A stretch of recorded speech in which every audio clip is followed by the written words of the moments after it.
Welcome to AROYA Office Hours Live, a weekly session for cultivators to hear from the experts and talk to each other about what they're seeing with their grows.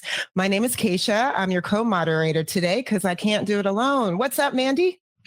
Hey, Keisha. How are you? Good, excited. You want to tell our friends out there what's so special about today's episode? I would love to. Today is actually our 30th episode of AROYA Office Hours. It's a pretty big session for us today. So yeah, just thinking about it this morning, about how much we've learned.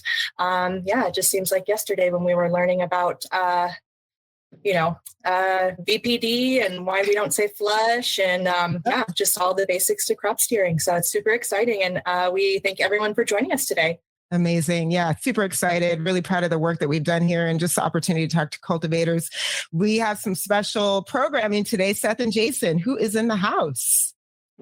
Good. How are we doing, guys? Yeah, appreciate you guys having us on today. PG is excited to have the opportunity to sit down and talk with you guys a little bit about our experience using AROYA and just our cultivation background and how we came to where we're at today. Sweet. Well, it's a pleasure to have you on the show today. Yeah, just so everyone knows, this is Jake from Peninsula Gardens. You want to explain your title and kind of a little bit about your background, Jake? That'd be cool. Yeah, absolutely. So yeah, my name is Jake Shockey. I'm the general manager here at Peninsula Gardens in Orion, Michigan. We're about a year into cultivating at this current time. We started with a caregiver on myself specifically.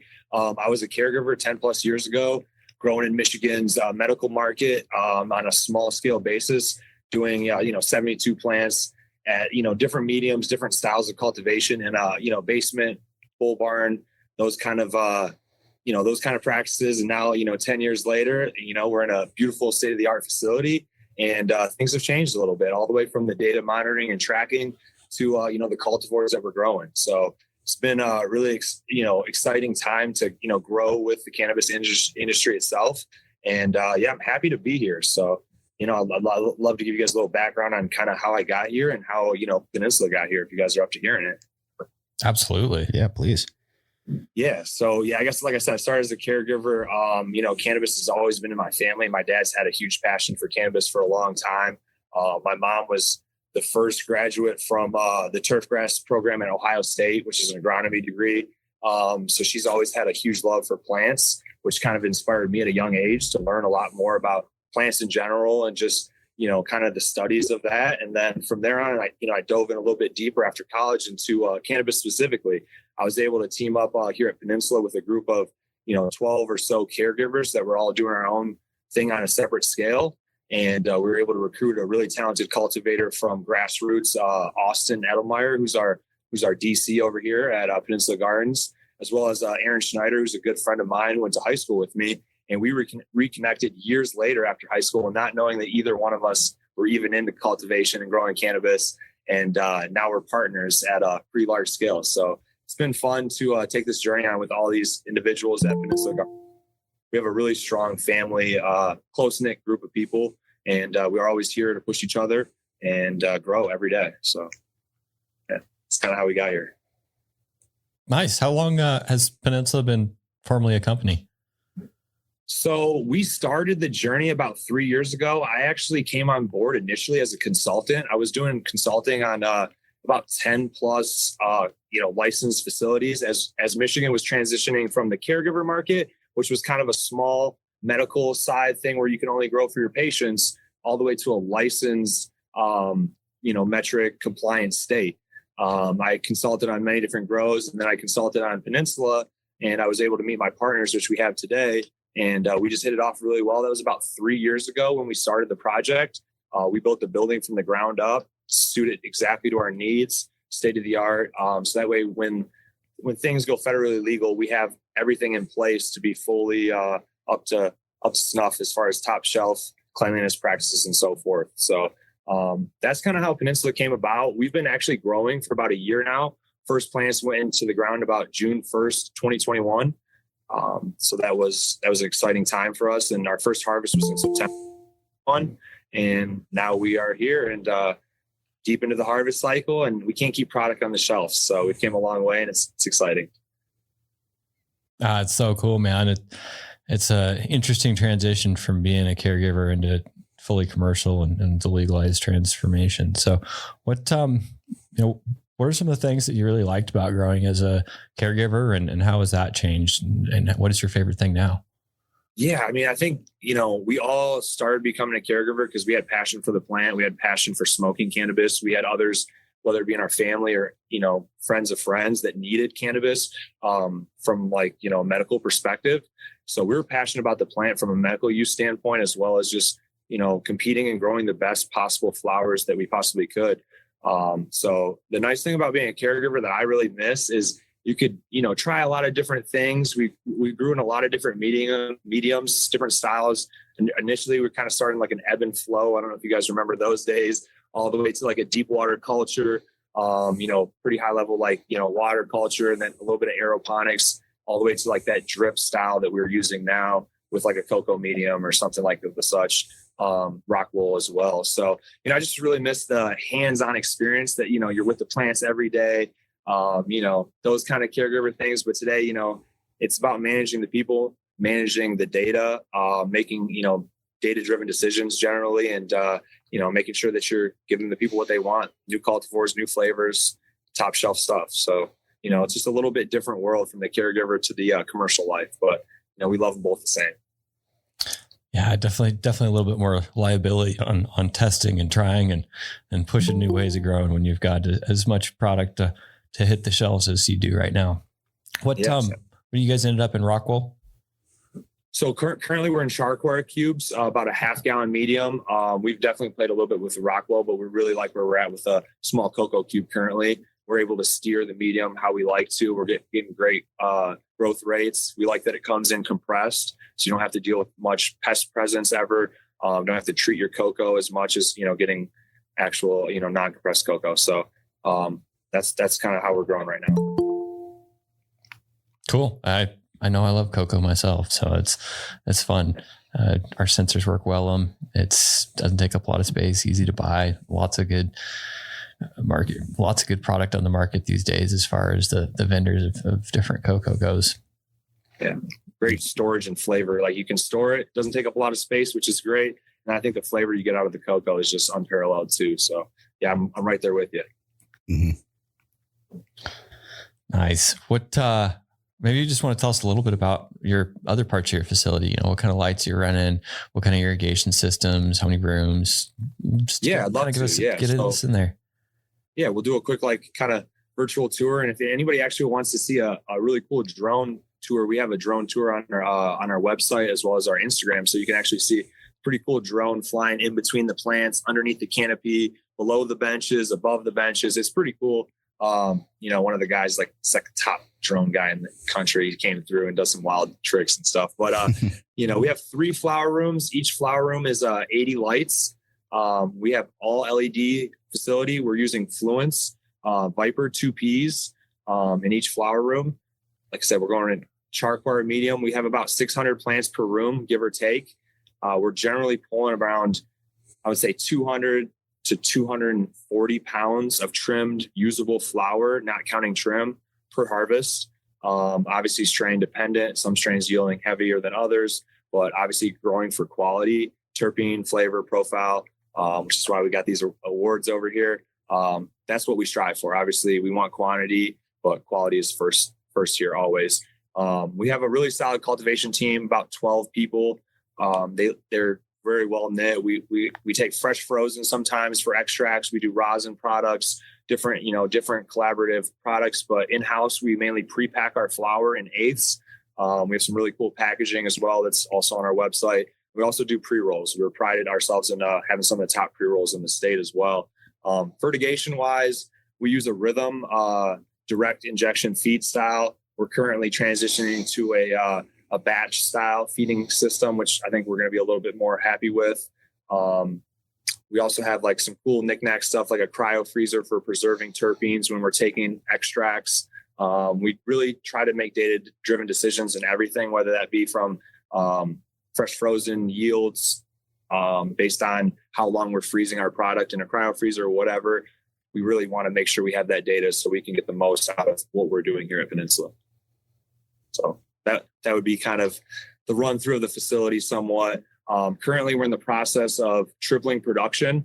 We're going to be adding on 5 additional flower rooms since we only have 3. A lot more mother and veg space as well. Currently, we have a 2-tier veg room.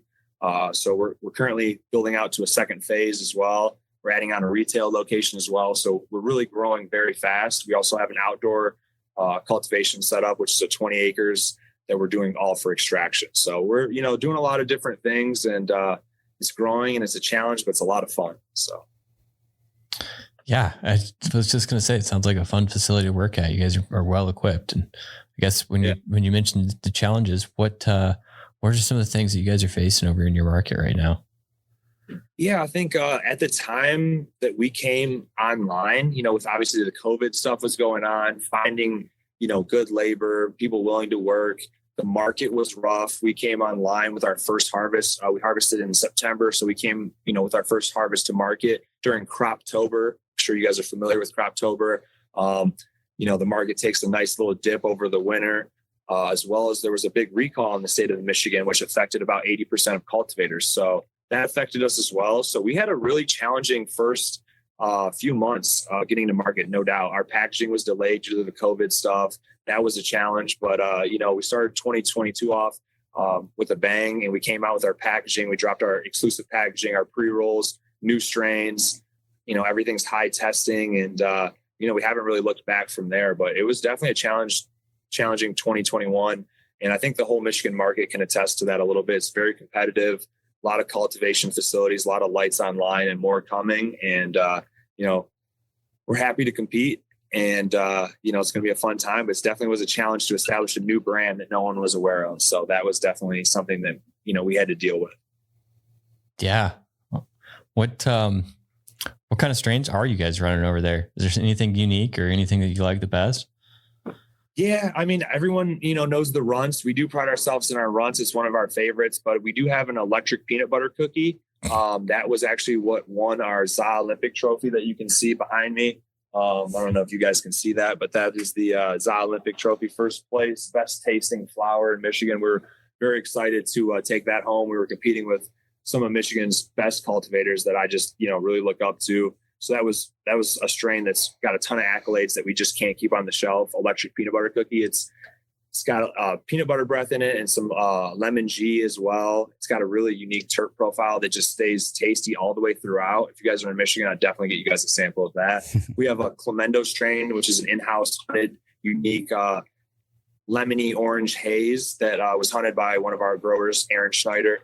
That's a unique one. We have a Sure cream pie that's really unique, and a cherry lime runts that Cody Wellington from our team brought in. That's a really unique one. So we got a lot of strains that no one in Michigan has, which I think kind of separates us a little bit. Then we do have some stuff, like you said, like the runts and, dual OG ice cream cake, some of the stuff that, people are used to seeing on the market, but we like to have some exclusivity as well. I have a question, Jake. Out of all of those that you listed, which one is your personal favorite and why? I would probably say the runts. It's a classic. I mean, the joint tastes just perfect all the way throughout. It's very fruity, straight, clean resin ring at the end, white ash. It gives you a great high where you can really be productive throughout the day, but you're also at a really nice functioning level, takes kind of the edge off. It's just something that I find myself smoking throughout the day and really enjoying. So I would say the runts would probably be my go-to if I had to pick one. Thank you for the tip when I'm in Michigan. Yeah, I'll get you several so you can try and make your own decision. Yeah, that sounds amazing. Oh my gosh, the stuff that you're growing sounds fire. We had a question that came in through the chats just now. Kyle wants to know, what nutrient brand do you use and what's your flush protocol? Thanks for that, Kyle. Yeah. Hey, Kyle, appreciate the question. Currently, we're using Front Row Ag. We've used a number of different nutrient suppliers through our years just to trial everything, see what we like, what we don't like. There's a lot of good lines out there, but we use Front Row currently. We've been playing with the feeds a little bit depending on the strain, but basically 2 weeks prior to chopping the plant, we basically drop our EC down to about a 1.5 EC. And then the final week of flower, we flush straight RO. And we just basically maintain that all the way through harvesting. get that nice white ash every time and a very clean burn. That's one thing that we definitely pride ourselves in, is the taste of our flowers. Definitely second to none, in our opinion. Nice. No problem. Well, let's just keep hitting some questions about how you guys are operating over there. Maybe you'll let us know how long you've been using AROYA, maybe how long you knew about AROYA, what got you interested in the product, how you heard about it, those kind of things. Yeah, absolutely. Yeah, AROYA was kind of opening up a whole new frontier to data and just kind of like analytics on the cultivation side that I don't feel like anyone was really addressing. So that caught my eye when they were just launching. I think we came on board with AROYA early in August, I want to say, but we didn't actually use AROYA until our second crop, because our first crop was already, almost to the point that it was going to get chopped. So our second actual cycle, we came online with AROYA. We were achieving amazing yields without AROYA, but once we add them online, it prevented so many potential issues, whether that be a zone that didn't get fed, or a zone that was drying back a little too hard, or a zone that was getting overwatered, or a strain that we wanted to stack EC a little bit at that particular time. And we realized it wasn't doing that, so we wanted to steer it a little bit differently. So it's been amazing to have that data, have the apps on hand, to be able to task with our team. We use the tasking sometimes as well to, let our team know, because everyone's moving 10 different ways. You can all refer back to what tasks you have for that day, when it should be completed, and what the status is. So, we love that. And being able to repeat the scheduling from each harvest, so we don't have to input data every single time, has been nice. And I think the coolest thing about AROYA is we're still learning new values. We're working with you guys directly to try to better the platform, to give you guys feedback on what we want to see, what things you guys can maybe improve on. And, that's the nice thing, is when you guys are willing to work with the cultivators that are using your guys' stuff, it just makes the process seamless, and we can just, improve together at a much quicker rate, I think. So, AROYA has been great, and the whole team loves it. I don't think we can ever see a time where we didn't have it. So nice. Well, I know it's one of the things that absolutely makes this job fun for me, is seeing you guys succeed, learning your stories, kind of understanding how the different cultivators are working through the challenges, both technical challenges, both marketing challenges, all that stuff. So we really appreciate, you using the product and being part of our team with us. Yeah. Anytime that I hear AROYA, like you're saying, it helped kind of overcome some little stumbling blocks, little issues that you could avoid because you had eyes on it with 24/7 data logging. I mean, that's one thing I value so much about it, and I'm glad people do value, because anytime we can save someone's crop, it's big news, That's a lot of money saved. So yeah, I think, we all appreciate that, because, even we even use like the Atmos in our dry room, our vault. I mean, everywhere. I mean, that data is so important. We want to make sure that, the product's drying, curing, being packaged, wherever it may be, at the right temperature, right humidity. And if there is issues and it's out of, the tolerance dead bands, we get an alert so we can adjust and be aware of that. So, like you said, hit the nail on the head. And, those RH alerts have been super crucial. Sometimes, you'll have a compressor go down or whatever. It's cultivation, things happen. Mm-hmm. And then you get that alert and you're like, oh shit, I got to head to the facility. But at the same time, you're like very appreciative you got that alert. So we haven't had too many, but mm-hmm. pay dividends when they do. So. Oh yeah. Just those little ones, like setting your alerts to actually reflect malfunctioning equipment. That can be a huge one. So you're not getting loaded up with them. And then, oh yeah, my RH is out. That, rarely do I come out of VPD. That's probably a failure. Or, hey, we're heading into the fall. Yep. Got to start changing settings. Temperatures are changing outside. This confirms it. Absolutely. I guess though, like, what are some of the biggest struggles you think that you've been able to overcome since you've had transparency and data and, 24/7 data monitoring? Yeah, I think the biggest struggle we've had, obviously, growing a lot of cultivars in the same room. You're growing 8+ strains in one room. A lot of those strains don't like the same thing, don't like the same intensity, lighting intensity, feed intensity, whatever it may be. Drying back is hard. Maybe they dry out quicker than the other strains. So having so many different variables at play in the same flower room is definitely always a challenge. I think that's one of the fun parts about cultivating, is it challenges our team to learn each strain, especially as you bring in new strains. You're constantly finding out what that strain may like, whether it's a heavy feeder early on, or it doesn't like to be, fed as high, so that you want to run that, that EC, watch that AROYA, make sure that EC is staying, between, 3 and 5 is generally, we like to see that runoff, and, just kind of maintaining, that it's within its set guidelines per strain, per cultivar. So that's definitely one thing. I think the other side is, managing all the rooms. Some strains maybe want to come down a few days before the others. You want to harvest them at the exact right time, so you get that, trichrome head exactly where you want it. But it's tough when you have that many cultivars. So that's one thing that we've been challenged with, but we've scheduled our room a lot better, so that way we don't have to deal with that. We can put things that like to, grow a certain way together, and then certain strains that like to maybe be pushed a little harder in this room. So I think that's been something that we've figured out. But that's definitely been one of the biggest challenges on the cultivation side. I think our irrigation strategies as well, from like a fertigation standpoint, have also been another challenge that we've experienced, because we can't just shoot micro shots in to our medium whenever we want. We have somewhat of a limited time range that we can feed certain times. So we don't get to steer quite as maybe some people that are on dab pumps or dosatrons or something like that. So cool. Yeah. I mean, it's really useful to have data, and, it's always a challenge. Like that's one unfortunate thing I think most growers are faced with right now, is having to grow several strains in one room. But it is really nice to start quantifying, what is that actual happy medium for everything, and, having a full picture, because by the time you're at 8 different cultivars in a room, you're maybe not quite as challenged as having perpetual harvest, but depending on what the cultivars are, it might be pretty close as far as trying to find, okay, what is the medium we can run in? Because too far one way or the other in terms of VPD, temp, I mean, certain plants just won't tolerate it. So that's always a fun challenge as a grower to deal with. And then also seeing how we can overcome some of those challenges just with irrigation, I think is pretty cool.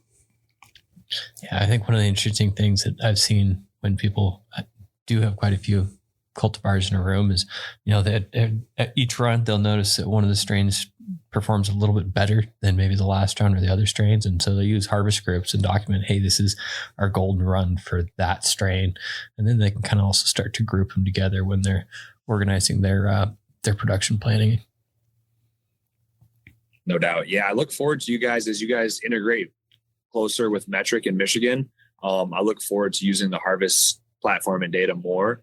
We currently have like a third party harvest kind of platform that integrates our data with Metric really like fluidly. So that's been really nice. Once you guys fully have that onboarded and everything, we look forward to kind of playing with that, because then we'll have all our data in one place and it can better steer our decision making. Like you said, harvest batches, was that the perfect run? Are these strains perfect for each other? So forth. And we can really look back at each harvest data, have it in the same place, and that'll be helpful. So looking forward to that. Oh yeah, absolutely. Anytime you can reduce the number of platforms you have to work on, the better.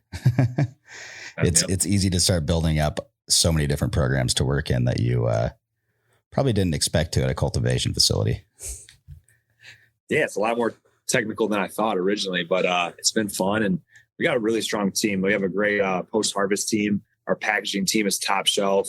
Cam, who runs he's our manager for our post-harvest side. He makes sure our weeds, cured perfect every time. The cannabis is always within, the right water activity that we look for every time. So you get that clean smoke. It doesn't, grind up into dust. It's not too dry. It's not too wet where it's chunky. It's really just like that fine level that you want to see where it's sticky, but it's not shredded into dust. So, we're just, very appreciative that we have each sector of the facility rolling hand in hand together to, push forward to the same goals, which is providing the best, cleanest cannabis possible, to the end user. So, that's what we're striving for. And I feel like we're getting there every day, a little bit closer. So.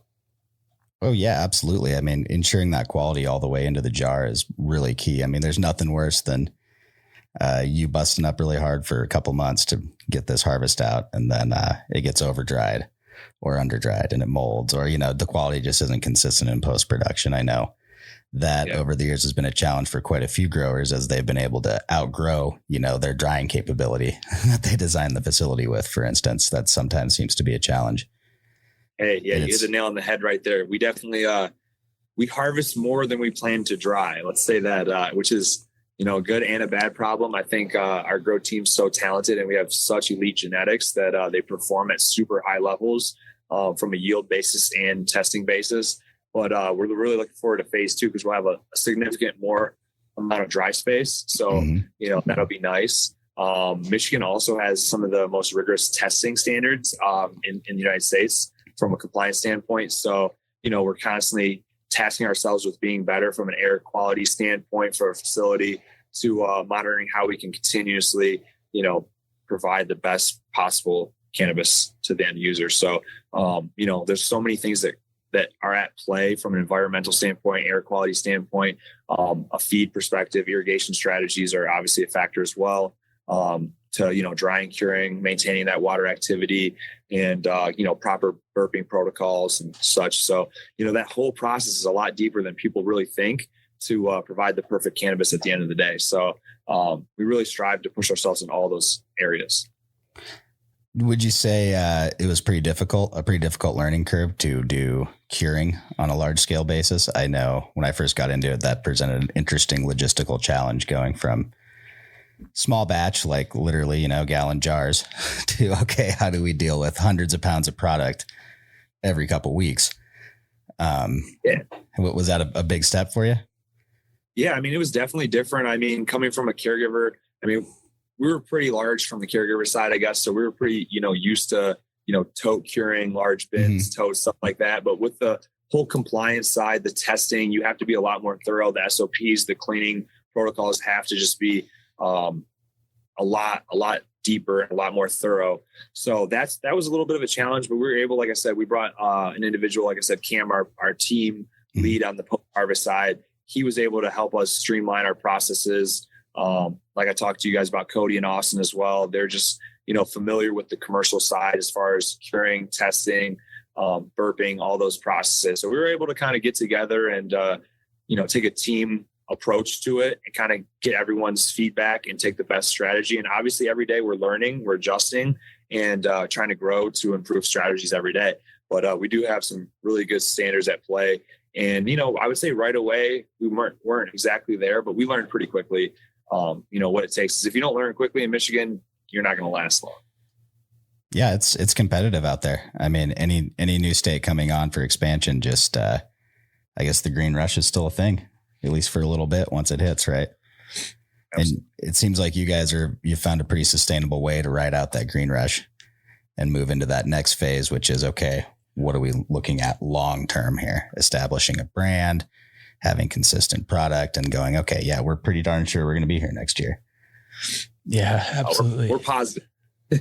Yep. I think some of the things that I notice when I'm out in Michigan, it seems like compared to some other states I've been to, it's a lot more like manufacturing type of focus where they're implementing industrial processes into their cultivation systems. And so that's one thing I got really excited about. It was like going into a Ford manufacturing plant or a food manufacturing plant where, hey, our cultivation needs to be streamlined from start to finish in order to stay competitive here. Yep, exactly. Yeah. And maybe that's just a cultural thing in Michigan, I guess. People are industrious. Yeah.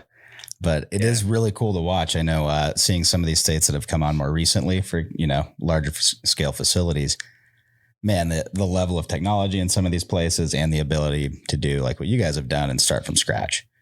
Not retrofit an older building, not have to deal with a lot of shortcomings that, I don't know. I deal with plenty of people who, at first, sometimes it seems like they got a great deal on some real estate, so they're going to start a weed grow and, a couple $1 million later, it might've been easier to not have to tear down the old building and build a new one or, it's cool to see the industry mature.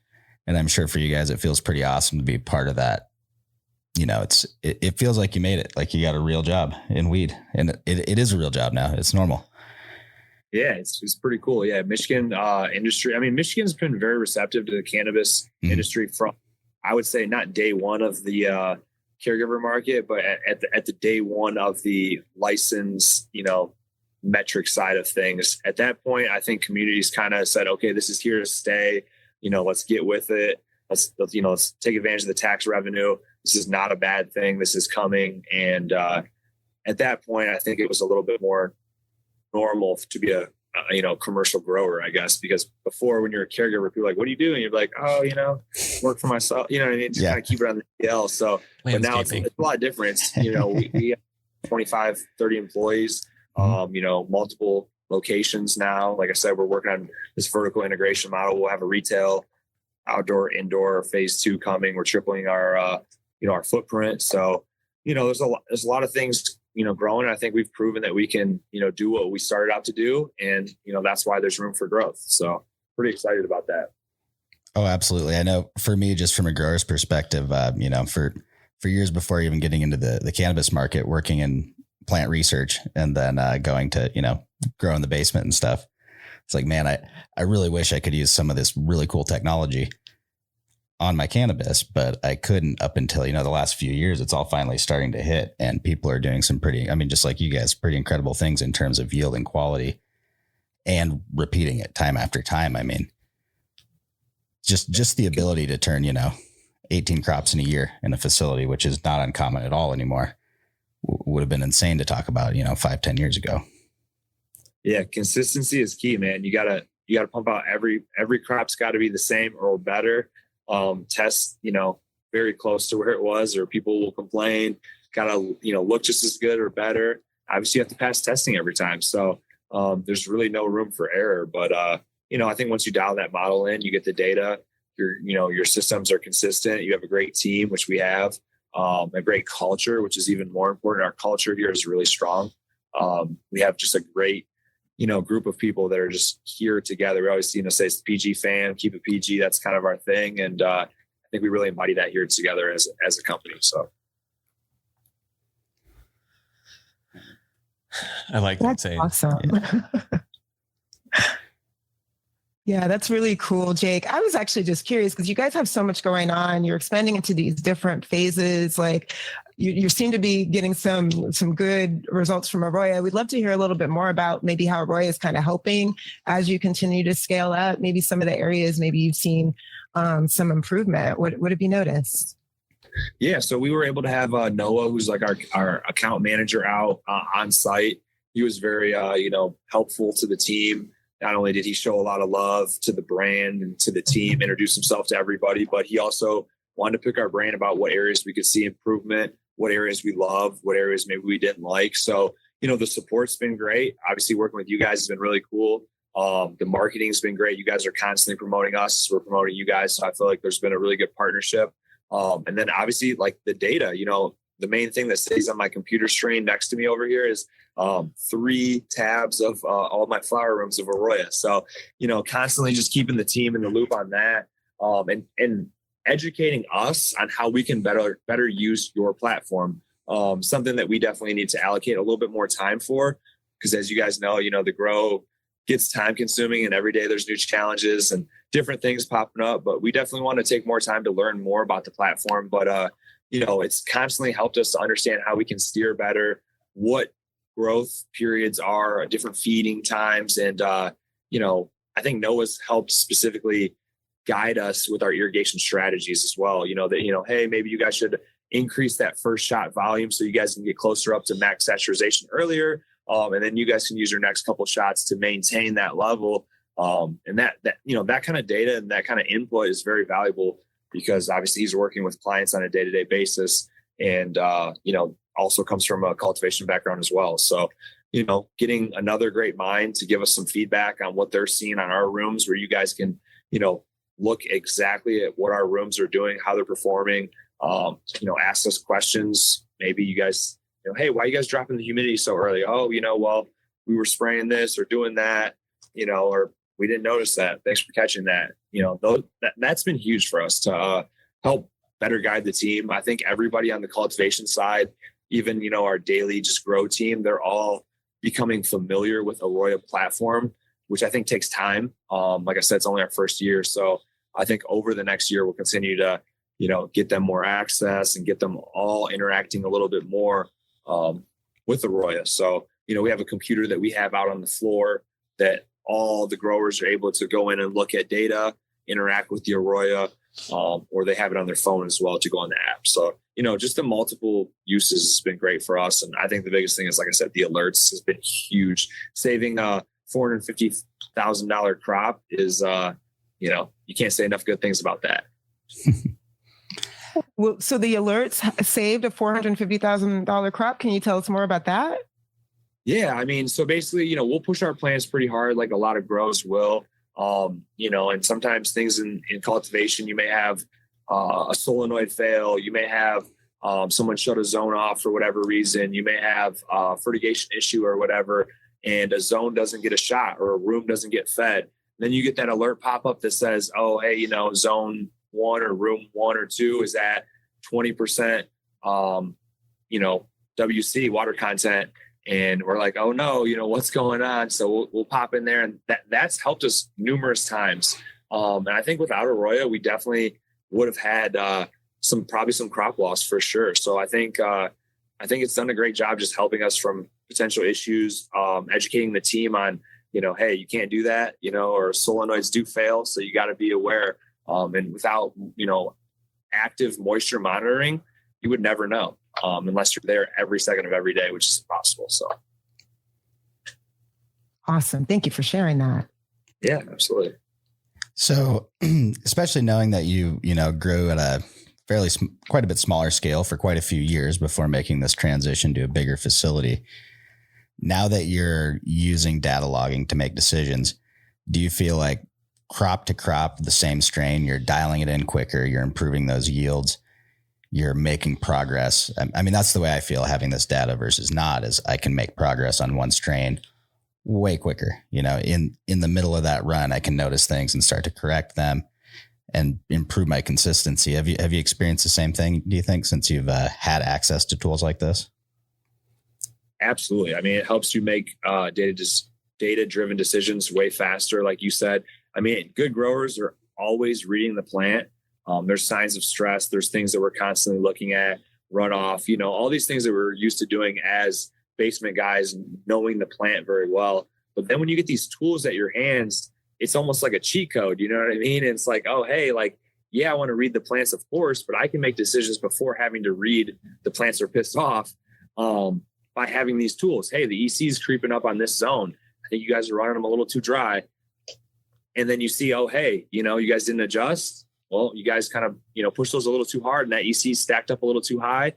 Now, next time that certain strain doesn't like to get the EC up above whatever it was. So I think having that data has helped us a ton understand our new strains, our old strains, and validate some of our feelings.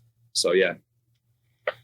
I think that was one of the earliest really exciting anecdotes for me, was working with some pretty old school growers, and they were just like, yeah, your system, it proved that what I thought was right. They were thinking these things for so long. They're pushing their plants for certain ways, certain reasons. And now that they were able to back it up with data, they could look at more of their plants at once. And they're just like, hey, there's why I was doing what I was doing. Let's keep doing that and keep going down that route. So that's fun. Yeah. And that's something, you can never really throw out of cultivation totally, is the grower. Someone always needs to be there to read plant health. You've got to look for signs of stress, plant morphology changes when we're trying to time our different steering cues. And just in general, you need to know what you're looking for in a healthy plant and what the plant you want to looks like. That's certainly something I could just turn you loose with a set of instructions, but if you don't know what to recognize to turn the dials just a little bit, you can get off the rails pretty quickly. Yeah. And you got to know your cultivar as well. I mean, all these strains are so different these days. You really got to grow it a few times to really understand it too. So it's definitely a factor there, but yeah, it takes a good grower and, observant set of eyes that are constantly on the garden, looking for pest pressures, like you said, plant morphology, all those numbers, runoff numbers, whatever it may be. So. Yeah. Jake, I have another question for you. Go ahead. And along these lines, right? Like we still need the growers have that valuable insight and that expertise. I was just wondering if there any functionality that AROYA doesn't currently have that would help your growers. So anything that you can think of. We love so many tools about it. The IPM stuff. The biggest thing is the harvest integration platform with just mainly the state, you know what I mean, on the metric side, which I think is, me and Noah had some in-depth conversations on, the updates on that. So I think that's something I'm just really looking forward to, when we can basically use you guys harvesting, scale, and we can wear our full plants and it can integrate directly into metric, streamline that. And like you guys touched on earlier, is taking one more platform away, so that way we can just be streamlined with all our data, through AROYA. That would be very helpful. So, we're looking forward to that. There's also a cost savings associated with that, because obviously you're paying for these services. So, we look forward to getting that up. Then, once we have all the harvest data on the AROYA platform, compliant wise, that'll be just huge. That'll basically allow us to just look at so much data every day and really understand what each strain is producing on a square foot basis per harvest. So we can really understand, which runs were the best, what was done those runs, so forth. Maybe, hey, this room tested a little higher because whatever we did differently. So. Awesome. Amazing. Seth, Jason, are there any more questions we had for Jake before we open up to Q&A? I think we've got some questions coming in for Jake from the watchers, the viewers here. So yeah, Mandy, we have any questions here? Want to ask? Yeah, I would love to ask a couple questions in the chat. Is that where we're moving on to our Q&A now? Or okay, great. Yeah, just going up a little bit in our list. Michael had a question. When addressing systemic issues, what product IPM solutions do you use? I think that would be very dependent on what the issues you're seeing. If it's like more of we use ozone in our water. So we definitely do some like between harvest line cleaning and pretty intense room reset cleaning protocols. Full sanidate spraying coverage. Every surface is getting touched. We also fog our rooms to make sure that every possible area is getting touched. Because fog's got that full room coverage, which we love to see. And then on a day-to-day basis with the plants, we're constantly scouting. We're reading pest pressures. We will use beneficial bugs sometimes as well. We don't spray too much. We try to generally stay away from it, but we do use some BioSafe products and some BioWorks products, just depending on, what we're doing. So yeah, those would be the main lines I would recommend looking into for, pest prevention, mold, disease, that kind of stuff. So. Yeah. Just to add to that, when we are talking about like a systemic issue, we're talking about a whole plant infection or something, with the irrigation lines.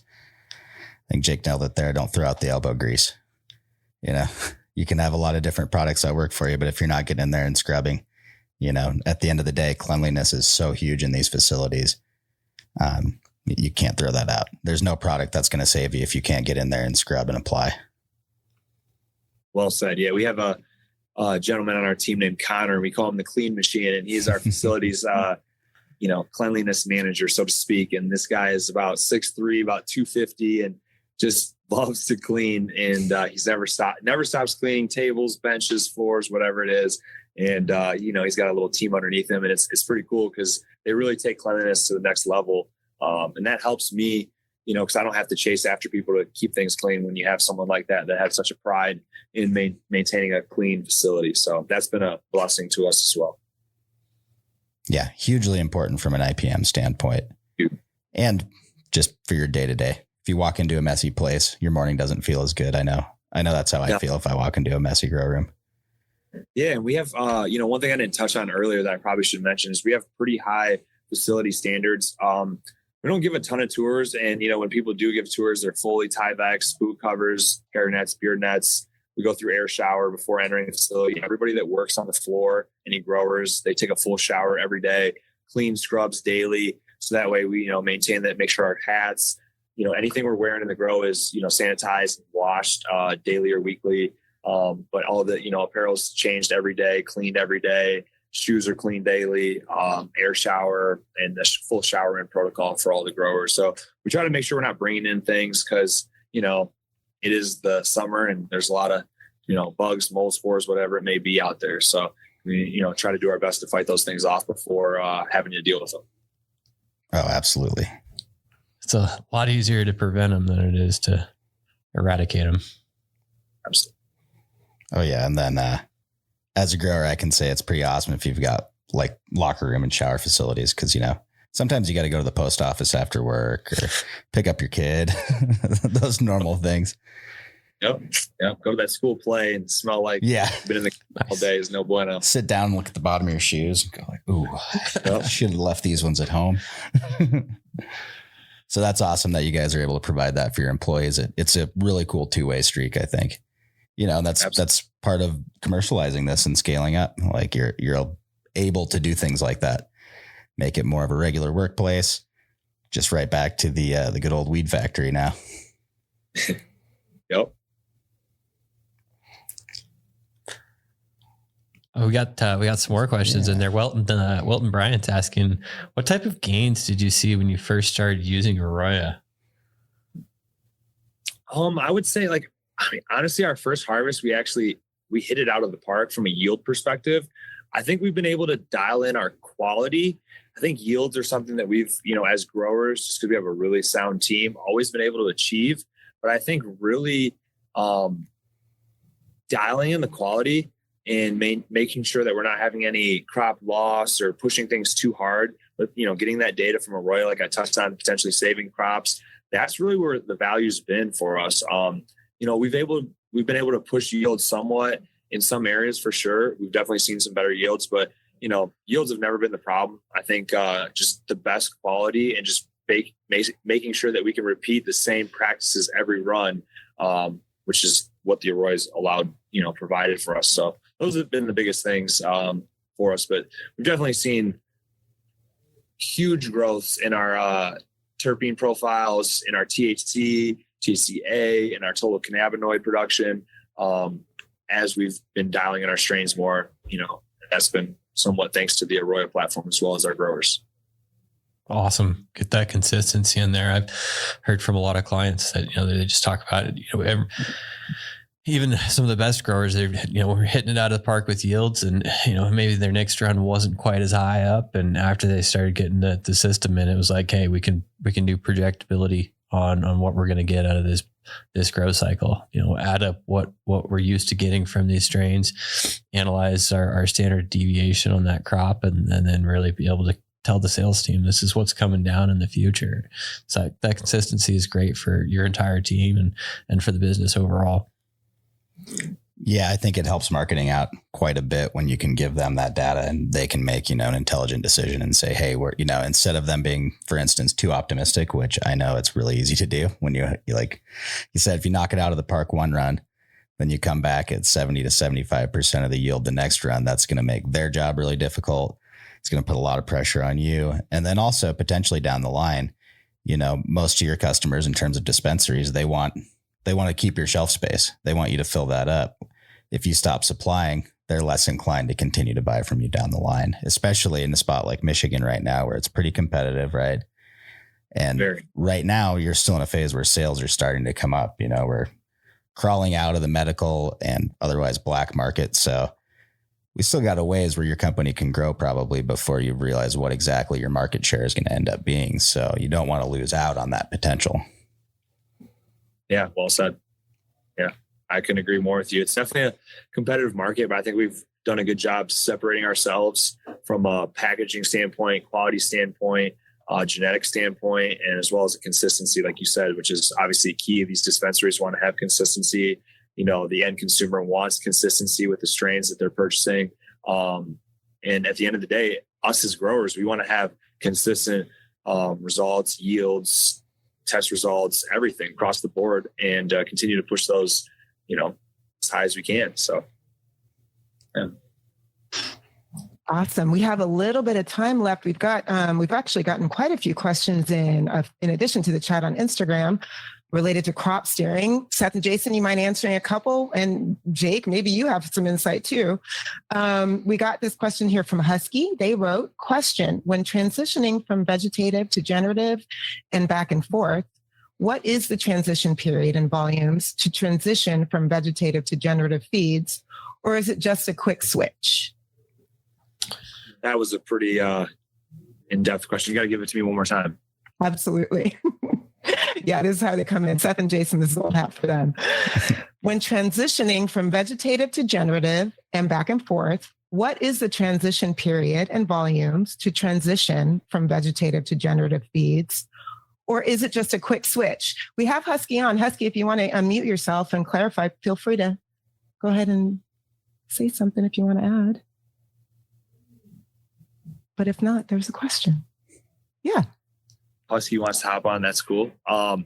If not, I would leave that to our director of cultivation, Austin. He kind of does a lot of our fertigation stuff, but I would say not much change. I mean, definitely a little bit on the shot sizes and the frequencies, just based on how that strain's performing based on the data. So, like I mentioned before, if certain strains are just going through different phases of growth and now they're, demanding a lot more water to get up to that actual, max saturation that you want to see, then you got to adjust. So that's kind of, we just kind of play it per strain and, adjust slightly per run. And then we can kind of better, gauge how that affected that crop specifically, and then make better decisions for the next run. So that way you're not changing too many things at once. And we kind of found a nice sweet spot, and we kind of replicate our same recipes, almost every run, and tweak them a little bit per strain. So. Yeah. Awesome. Thank you for sharing your experience with that. Jason, anything to add?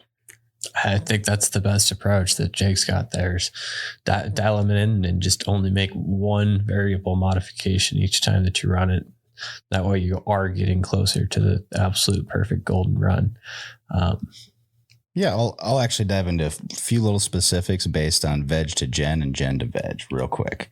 So when we're going from gen to veg, you got to remember that we're going to kind of be training this plant to uptake more water. So we're not immediately going to hit it with quite as many P2s. We're going to watch the graph, just like Jake was mentioning, and see what it needs. So right when we switch out, we don't want to hit P2s really hard and then overwater the plant and flush out our EC. That's a common challenge that people run into. So for a few days, you're going to watch and start adding those P2s in, but always watch that graph and make sure you're not over or under watering. We always got to remember, just like Jake said, you're going to be increasing certain volumes, increasing or decreasing the number of shots at different times, all based on what you're seeing on your graph. So there is no set transition period, but typically 1 to 3 days is about what it takes. And when we're at the end of veg, typically go straight to gen, but always watch if your plant's over drying to the point where, you're going to be down in that sub 20% in cocoa the next day. Well, we'll start putting on a maintenance shot so we can deal with that. Yeah. Well said. And one of those things, if you are turning it pretty quick, just make sure that you're monitoring and that the things aren't getting out of line. So if we are going into generative shots and we see that our EC is just getting way out of control that first day, then definitely keep that in mind for the next run, that you don't want to go quite that fast when you're pushing it. But a lot of times, people are able to make that transition fairly quickly once they're used to the specific constraints of that strain in their facility.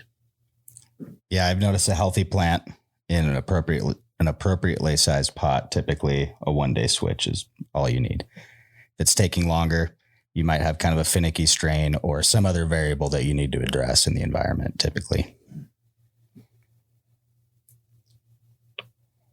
Amazing. Thank you. I love all this resource sharing. This is like the best. Thank you for your question. We got another question in from Instagram. We have a few minutes, so I wanted to go ahead and put it to everybody. Okay, so this came from Sharp Mouse Farms, our friend over there. He wrote, leaf VPD versus atmospheric VPD. What is the correlation between the two in terms of how it impacts our metrics? Most people dial in atmosphere VPD based off temperature and relative humidity percentage, but don't take leaf temperature into account. What are some of the drawbacks besides the obvious? Is there an ideal leaf temp for photosynthetic conversion? Are we trying to average out the two? What happens to leaf vapor at atmospheric dew point? Does it just equalize with the surrounding area? In that case, are we causing additional transpiration from the leaf being an ideal VPD range based off atmospheric VPD? There's a lot in there. Yeah, I love this question. Oh, Jake, you want to hit it first? You'd probably be better fit to answer it, but I will say that, with proper plant function, definitely we take a lot of leaf surface temp readings with the temp gun, just because you will see when plants are, for whatever reason, unhappy that leaf temperature is dropping. And it's not, around that 80, 82, wherever you're looking to see it for your strain specific. We will pay attention to that very much, and definitely have seen that help guide us to better understanding how that plant's functioning. And obviously, with the room VPD versus the actual plant surface leaf temperature. So I'll let you take it from there. Yeah. So, leaf temperature, difference between that and what's going on in the environment. We're looking at really two impacts. One would be the temperature loss due to transpiration. So as that water is evaporating or transpiring, out of the leaf surfaces, it's actually going to decrease the surface temperature of that leaf. And then we've got radiation, which is going to be increasing the temperature of that leaf. And so this is one of the things that, people, especially if you're transitioning from like HPS to LEDs, definitely go in there and take some leaf surface temperatures and get an idea on what you should be setting your room VPD to. Now, as far as continuous monitoring, I like room VPD because that is what's mostly going to change our leaf surface temperature, and our leaf VPD is by modifying the environment.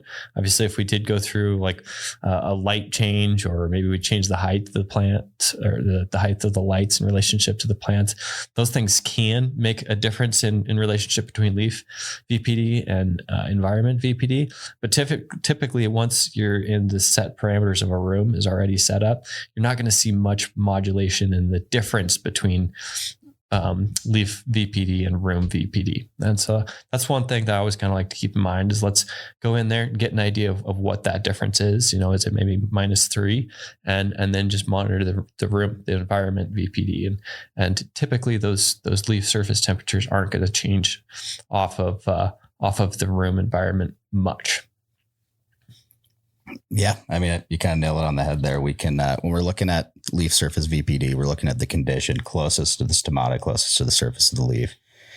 So that's what's actually affecting transpiration. Now, you're not in there 24/7 with a laser thermometer taking all these readings. So the best we can do is get very familiar with your environment. Like Jason said, get out there, take those leaf surface temps, and then if you start to dive into the math, you're going to realize that you're usually calculating air VPD right before you calculate leaf VPD. So why not familiarize yourself with the known values you can easily calculate and base your strategy off of that? And just as Jason pointed out, this is a pretty static room. If we've got everything else accounted for, there's not much variation in the room. Everything's under control. We're not having heat spikes or humidity spikes.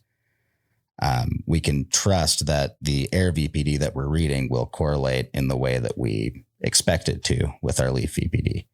Now, going out there and collecting those measurements all the time is a great idea because you might find with different strains in the room, you do have different surface temperatures. Maybe we have to modify the room certain ways. Maybe some strains, that's another factor that we can use to judge whether or not they should run together because some need it to be hotter in the room. And yeah, like just as Jason said, switching from the HPS to LEDs is a huge challenge if you're used to running your room one way and now you need to run it a different way. So getting in there and getting that leaf VPD will really help you guide that. But it's important to familiarize yourself with what kind of ranges you can realistically and easily monitor in your room. And one of the challenges with point measurements like leaf surface temperature is you need to be capturing a lot of samples in order to get a good picture of what's going on in there. So if we just visualize a plant, almost always our upper leaves are going to have a little bit higher surface temperature on them because of the radiation that's getting to them.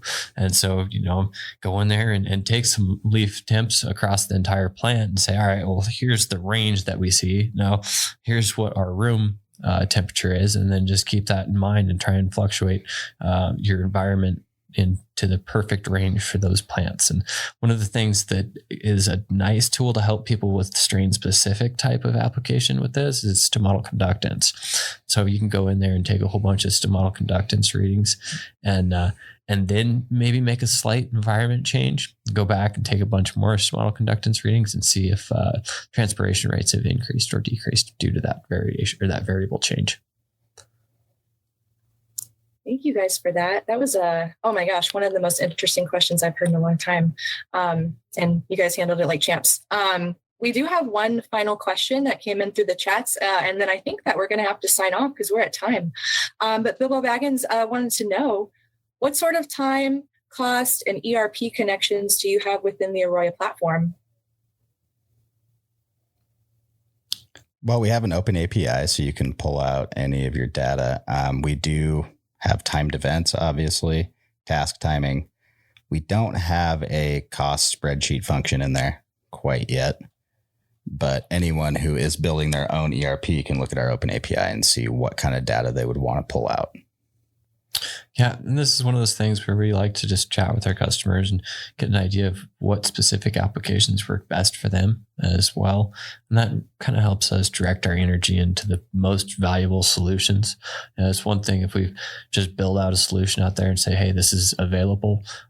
It's a lot better if we get in touch, partner with our clients and get an understanding specifically what applications they need, what data they need to be pulling through an API in our system. But I'm always really excited to help people utilize our open API. I utilize it personally for some control stuff in my house, and it's a fantastic tool for making the most of your data. If it's slightly beyond what you can do in AROYA, I encourage you get that data and do what you need with it. If you got software engineers on your team or just very technically savvy employees, then let them start playing around and making the most of the value that you're capturing from your facility.